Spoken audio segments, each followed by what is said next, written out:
Bom, vamos falar aqui sobre a aplicação que a gente desenvolveu usando a IHM. Primeiro, é só para demonstrar o seguinte, tá? Porque que necessariamente eu não precisaria de um controlador para o servo, um CLP, no caso do ASDA A2, se eu tiver um bom conhecimento do modo ECAN e do modo PR. Mas eu teria um problema de como definir os parâmetros que o usuário iria passar dentro da aplicação, se ela for uma aplicação dinâmica, se eu não tiver um controlador, tá, um CLP, para que eu possa fazer essa comunicação e essas conversões.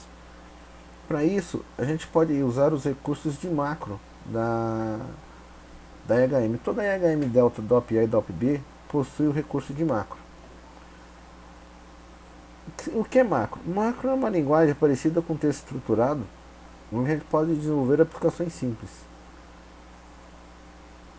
Para que a gente possa, mas antes de qualquer coisa, para a gente poder trabalhar com macro, se a gente estiver usando alguma interface, algum dispositivo da Delta, eu preciso estar na comunicação Delta controle RTU, porque aí ele vai me dar a opção do servo. Porque se eu colocar simplesmente Modbus, tá, Xaddress, ele não vai aceitar a definição de endereço dentro da minha macro. Então eu colocando com um dispositivo Delta, tá, no Delta Controle RTU, ele vai aceitar, vai acatar a comunicação, já que a gente vai estar trabalhando com RS485, Modbus, mas o controle fica sendo da própria HM. A gente desenvolveu aqui 4 telinhas básicas, tá? A tela de entrada, que é a primeira do sistema, ela tem um salto para a tela config, um salto para a tela start. Tela de operação, que é quando de fato a gente está fazendo o carregamento da bobina. A tela de configuração, onde eu entro com os novos parâmetros de layer, uma vez gravado qual foi o último parâmetro. E uma tela onde deixei os parâmetros principais gravados. E um exemplo de como fazer leitura da array, porque fazer leitura de um endereço de array no servo um negócio tem algumas características que você tem que considerar. Não dá para fazer uma leitura direta, senão o endereço aqui dispara, porque ele é um endereço de alto incremento. Mas eu expliquei isso nos vídeos que eu falo sobre array.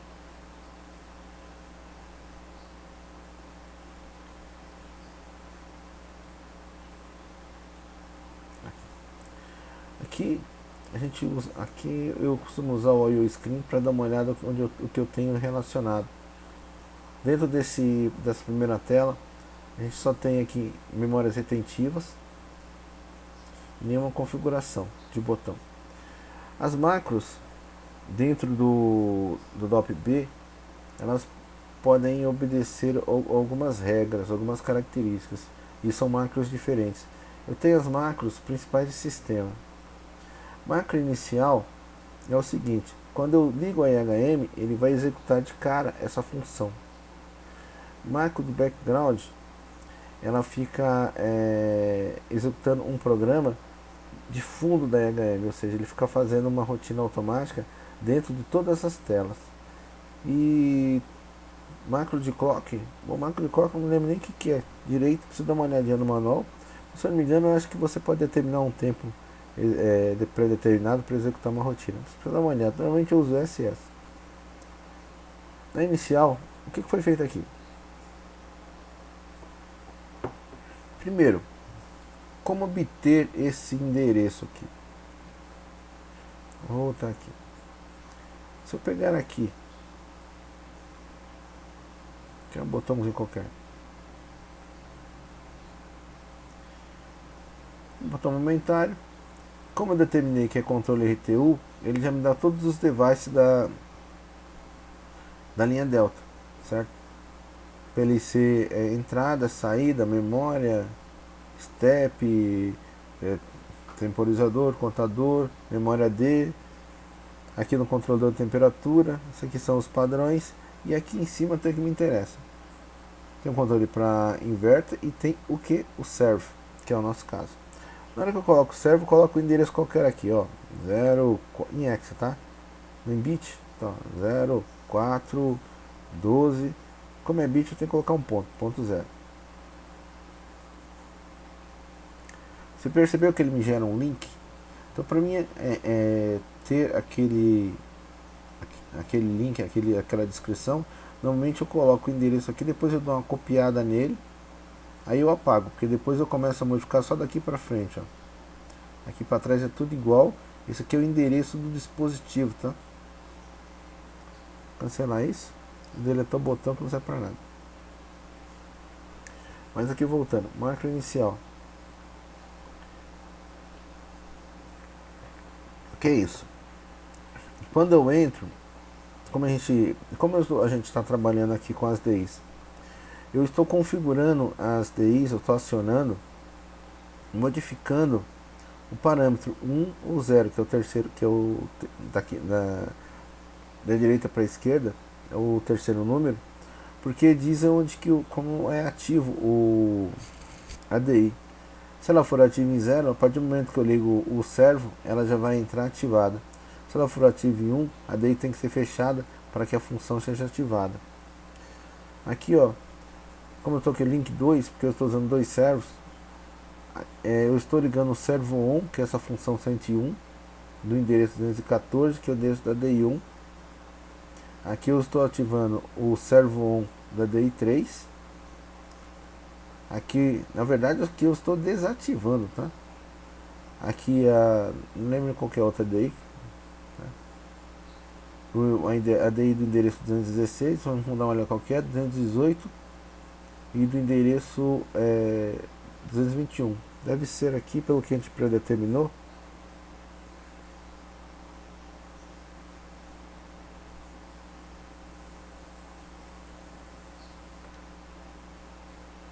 A DI1, a DI2, a DI3, a DI4. Eu não uso na lógica a DI5, que é o reset, e nem posso usar na lógica o sensor de limite. Então, possivelmente 1, 2, 3, 4. Quando eu coloco um aqui, eu estou dizendo que ela é ativa quando a chave está fechada, ou seja, quando eu coloco um, eu estou desativando as DIs. Estou desligando. Então, quando eu entro com o sistema, eu já desligo tudo, porque se por algum motivo travou o servo, ele ficou com a DI habilitada. Na hora que eu ligo, eu já desabilito tudo. É a DI inicial. Ela é feita sempre que você quer assumir uma condição inicial dentro do seu sistema. Isso a gente usa na lógica de CLP também.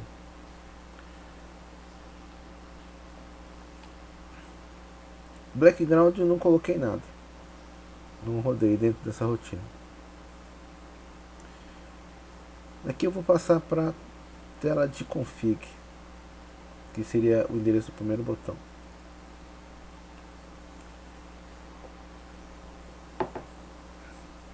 O que eu tenho nessa tela? Nessa tela eu tenho as mesmas condições, ó, uma DI de abertura, uma DI de fechamento e uma DI de ciclo. O que é isso? Vamos ver se o que eu estou usando aqui dentro dela. Se eu quiser ver o que eu estou usando dentro dessa tela. Só para a gente entender. Eu estou usando nessa tela uma DI de ciclo que tem 29 linhas. Isso aqui é endereço direto. E aqui está dizendo que nesse botão eu tenho uma macro de on e uma macro de off. Aqui é o endereço do botão. Endereço 70, 75. Isso aqui é o endereço de leitura e endereço de gravação. Eu gravo o valor que eu digito aqui e leio o valor que o endereço está predeterminado. 70, 75 e 80 são valores dinâmicos, que eu desligo, eles não são retentivos. O M40, M45, M50, 55 são valores retentivos que eles garantem para mim o último, os últimos valores que eu gravei. Isso vai ser importante ali na frente. Vamos dar uma olhada então na DI de ciclo, que é o que a gente tem aqui. O que ela faz? Qual é a função aqui para mim calcular o número de pulsos do mestre? Essa é a mesma função que estava predeterminada no exercício. Tá?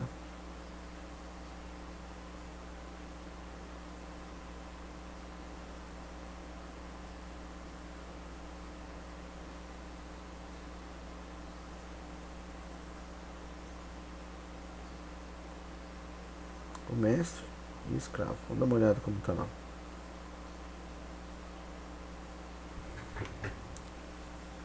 Eu estou dizendo o quê? Que vamos aqui colocar o endereço. A gente tinha colocado aqui 70, 75, 80, 85.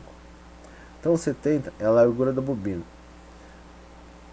A largura da bobina dividido 75, a largura do fio pela largura do fio mais o 80 é o espaço entre fios, menos 1 vezes 10.000, tá? É o valor que eu vou ter que como referência para o número de pulso do mestre. 10.000, valor de ajuste, tá? Dentro da minha lógica. E esse valor vai ser gravado em dólar 98. Em dólar 100 vai ser gravado meio ciclo do mestre. Por que está diferente aqui daqui?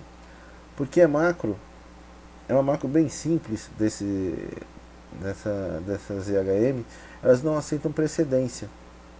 Então eu não posso colocar parênteses, chaves assim nas operações, porque ela não vai executar. Então eu sou obrigado primeiro a fazer o quê? Primeiro eu fiz um ajuste aqui do endereço, pelo que o valor que o usuário digitou, tá uma largura em milímetros, eu tenho que ajustar isso para a minha realidade. Depois de ajustado, que é a largura total aqui, tá? Da bobina. Depois de ajustado, o que eu fiz? Eu somei o valor da largura do fio mais o intervalo. Gravei em 92. Agora o que eu fiz no dólar 94? Eu peguei o valor ajustado da bobina, dividi pela soma da largura do fio mais o espaço. Gravei aqui no dólar 96. No dólar 94. No dólar 96 eu ajustei de novo o parâmetro para a maneira como eu desejo gravar. No dólar 98 eu multipliquei por 1000 para que eu tivesse o valor que eu preciso, que é o ciclo do mestre. E no dólar 100 eu dividi o valor do dólar 98 por 2. Tudo isso daqui você vai, quando você fazendo, você vai montando, vai calculando para ver se está dentro do formato que que você tem que gravar a variável dentro do servo. É o que aconteceu quando a gente viu no P589. Eu tenho que gravar um número considerando um número grande, porque eu tenho que considerar que as 6 primeiras casas, independente de eu ver ou não ponto, são casas depois da vírgula. Aqui para calcular o número de ciclos do escravo. Dólar 102, essa é a função. Deveria ser pelo menos, né? O endereço digitado a largura digitada pelo usuário, menos 92, que já é aqui, ó, o valor da largura do fio mais o espaço entre eles. No 102, o 104 eu vou fazer, eu vou pegar esse valor do 102 e multiplicar por 100. O que é isso? Ajuste, tá, do valor em função da variável que eu tenho que gravar no parâmetro. Depois eu pego esse valor aqui do 104 e divido por 5. O que é esse 5 aqui? Ó? Tá aqui. É o passo do fuso. Aqui o que eu faço agora? Eu pego o valor de 106, que é o valor dessa resultante aqui. Multiplico por 2000. Para que? Ajuste também do sinal, do valor. E no 110 eu pego o valor, porque isso aqui vai dar o número de pulso do escravo, tá? E aqui no 110 eu pego metade desse valor, dividido por 20. Aqui no 112, o que eu estou definindo? Aquela posição inicial, onde ele vai parar, que seria metade do número de pulso do escravo, mais, aqui está o exemplo como se fosse usando aquele parâmetro, aquele valor de 190 milímetros para o rolo, 1502. Mais o espaçamento que eu quero em relação ao meu sensor de origem. Isso aqui eu não preciso explicar muito não, porque isso aqui é uma lógica simples, só para ajustar esses valores para poder fazer a gravação. Ou seja, toda vez que eu digitar algum valor aqui, como é uma macro de ciclo, eu digitei, ele já está fazendo a conta, digitei já fazendo a conta, digitei já fazendo a conta. Só que depois eu preciso validar. Para validar, eu criei aqui um botão gravar. Todo botão dentro da IHM, ele permite eu criar uma macro. Alguns têm só macro de entrada e saída, antes e depois, e outros têm macro para quando ele está pressionado e quando ele está despressionado. Tá? A gente só tem que atentar, tá vendo? Antes e depois, pressionado, despressionado. A gente só tem que prestar atenção no seguinte: isso aqui não é uma execução em varredura, ele não é cíclico, ele vai executar isso uma vez só. Então aqui eu não posso colocar nenhum valor que eu tenho que fazer atualização dinâmica, porque ele só vai ser executado na primeira vez que eu apertei. Apertei e executou em on. Se alterar um valor, ele não vai ficar alterando. Se for algum parâmetro que seja alterável, tem que ser na macro de ciclo. O que é feito aqui? Primeiro, o que foi feito? Eu peguei o valor 112, está mais ou menos explicado aqui em cima, tá? Deixa eu ver se está aqui.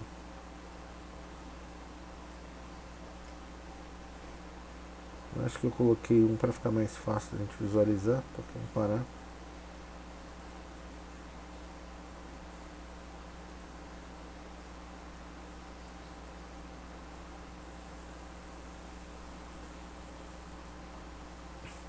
Ó, 112 é a definição da posição inicial, certo?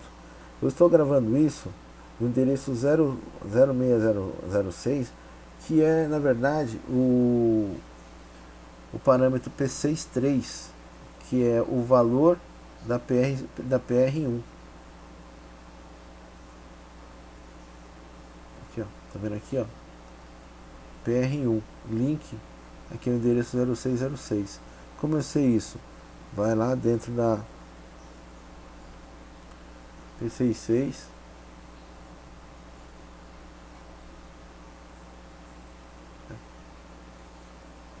é o terceiro patch relativo a PR1. Mas por aqui não está claro, então vem por aqui.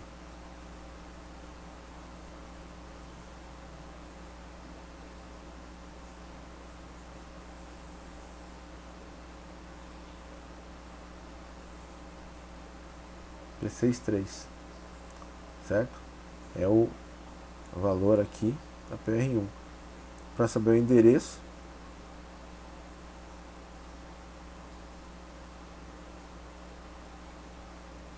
tá aqui o endereço 0606.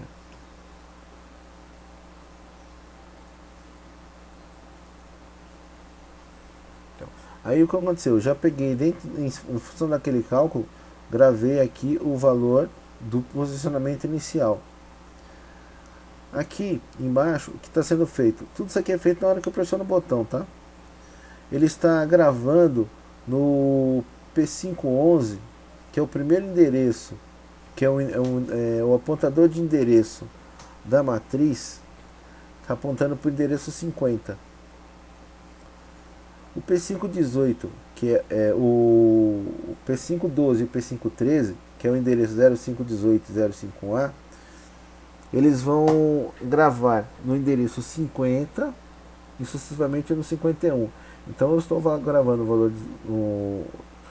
do endereço 50 agora e do endereço 51 dentro da minha agora já dentro da minha matriz. Agora que eu fiz aqui, mudei o endereço da matriz, eu estou apontando agora para o endereço 52, que eu já gravei 51. No endereço 52 eu estou gravando o valor do endereço 100, o valor do endereço 98, certo? Então aqui está 52, 53. Aí de novo apontei aqui o endereço que eu quero, que é o 54. Na verdade eu poderia fazer isso na sequência, mas eu prefiro apontar o endereço para não correr o risco de gravar no lugar errado. Aí eu gravo o valor do que está contido no endereço 98, certo? Se a gente quiser ver o que é isso, está aqui, ó. 98 é o ciclo do mestre completo e o 100 é metade do ciclo do mestre. Ó. Então aqui a gente está gravando 51 meio ciclo mestre, 52 meio ciclo mestre, 51 ciclo inteiro mestre, tá? E aqui 52, 52, 53 ciclo inteiro mestre, tá? E 54 ciclo inteiro mestre. É isso mesmo. E aqui foi gravação direta. Aqui, esse endereço eu não gravei na minha array, gravei direto no parâmetro. E aqui embaixo, o que é feito? Todos esses valores que eu gravei, que estavam em memória dinâmica, eu gravei para memória retentiva. Então eu simplesmente atualizei. Por quê? Porque quando eu desligar o servo, esses endereços eu não vou perder mais. E aqui é a atualização de configuração. Esses endereços, aqui ó, são o que constam na primeira tela. M40, M45, M50 e M55.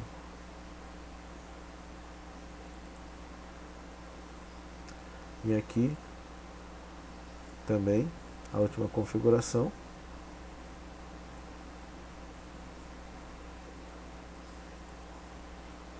Era no botão, né? Aqui.